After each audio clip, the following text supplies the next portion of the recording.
नीतीश की सरकार तो बन गई है, लेकिन नीतीश की ताकत आउट हो गई है और बीजेपी की इन हो गई। मैं ऐसा क्यों कह रहा हूं, आइए आपको दिखाते हैं तस्वीर। नीतीश कुमार की सरकार बनी, एनडीए बीजेपी का गठबंधन मजबूत दावा भी किया गया, लेकिन इस बार नीतीश कुमार को जहां मुख्यमंत्री पद मिला है, तो इस बार उनसे कई विभाग जो हैं वो छीन लिए गए, या यूं कहिए बीजेपी ने कब्जा कर लिया। गृह विभाग अब सम्राट चौधरी के पास रहेगा। जो नीतीश कुमार के पास हुआ करता था, अब वो आ गया है सम्राट चौधरी के पास। लेकिन आपको बताएं, इधर कई सारे मंत्री हैं जिनको विभाग दे दिए गए, विभागों का बंटवारा हो गया, जिसमें कई सारे ऐसे विभाग हैं जो बता रहे हैं कि बीजेपी बिहार में मजबूत हो गई है। अब मैं आपको बताता हूं दर्शकों कि ऐसा क्यों कहा जा रहा है कि बिहार में बीजेपी मजबूत हो गई है। इसके पीछे आप कारण समझिए, सियासी मैसेज समझिए। आइए आपको बताते हैं। बिहार की सियासत जो 20 साल में नहीं हुआ, वो हो गया है। इस बार विभागों के बंटवारे में एक नई चीज देखने को मिली। पहली बार नीतीश कुमार ने गृह विभाग अपने पास नहीं रखा है। नई कैबिनेट में सबसे अहम गृह विभाग सम्राट चौधरी को दिया गया है। बीजेपी कोटे से आने वाले डिप्टी सीएम सम्राट चौधरी का कद बढ़ गया है। अब वो बिहार में कानून व्यवस्था और आंतरिक सुरक्षा संभालेंगे। हालांकि जेडीयू ने वित्त मंत्रालय अपने पास रखा है। विजेंद्र प्रसाद को वित्त और ऊर्जा विभाग की जिम्मेदारी सौंपी गई है। सबसे बड़ी बात यह कि जेडीयू ने अपने सभी पुराने मंत्रियों का विभाग बरकरार रखा है।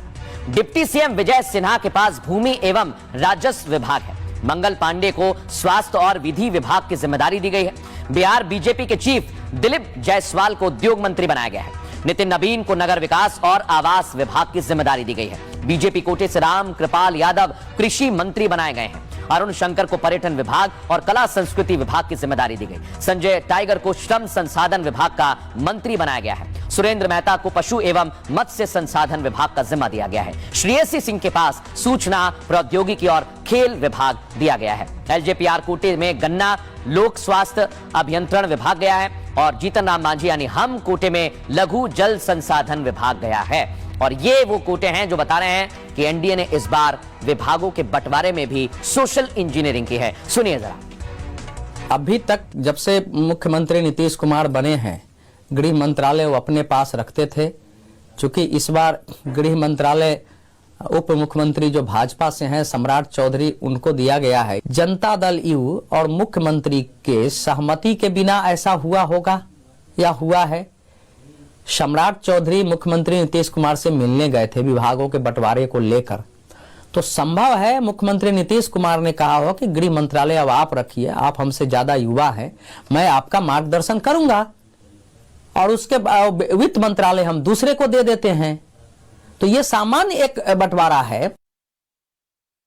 जनता के विश्वास का, केंद्रीय नेतृत्व का भरोसा का और माननीय मुख्यमंत्री जी ने जो अवसर दिया है उसका मैं पूरी तरह से न्याय कर सकता हूँ। और जनता के जो हमारे 2025 के घोषणा पत्र में जो हमारे संकल्प है, उस संकल्प को आगे बढ़ाना, बिहार को विकसित राज्य बनाने में कैसे हम आगे भूमिका निभा सकते हैं, उसको पूरा प्रयास करके करें। महुआ की जनता को मैं इसके लिए धन्यवाद देता हूं, आभार प्रकट करता हूं कि उन्होंने जिस भारी बहुमत से मुझे चुनाव जिताकर भेजा है, तो कहीं ना कहीं मेरी जवाबदेही दोनों प्रति बढ़ गई है। एक तो बिहार राज्य मंत्रिपरिषद के शपथ लेने के बाद बिहार में जो मंत्रालय मिलेगा, उस मंत्रालय का काम करने का, वहीं दूसरी प्रकार मुझे महुआ की जनता ने जो अपार बहुमत से जिताया है, उनकी जवाबदेही मेरे कंधों पे है। बिहार में नीतीश कुमार के नेतृत्व में एनडीए की सरकार बन गई है। जबरदस्त उत्साह है। हम लोगों के ऊपर इस बात का जिम्मेदारी है कि हम लोग, बिहार की जनता ने जिन उम्मीदों से हमें 200 से ज्यादा सीटें दी हैं, उनकी उम्मीद पे खड़ा उतरना है। बहुत खुशी की बात है कि चिराग को शामिल किया गया, हमारी पार्टी को शामिल किया गया है और ये सब चिराग की मेहनत का फल है।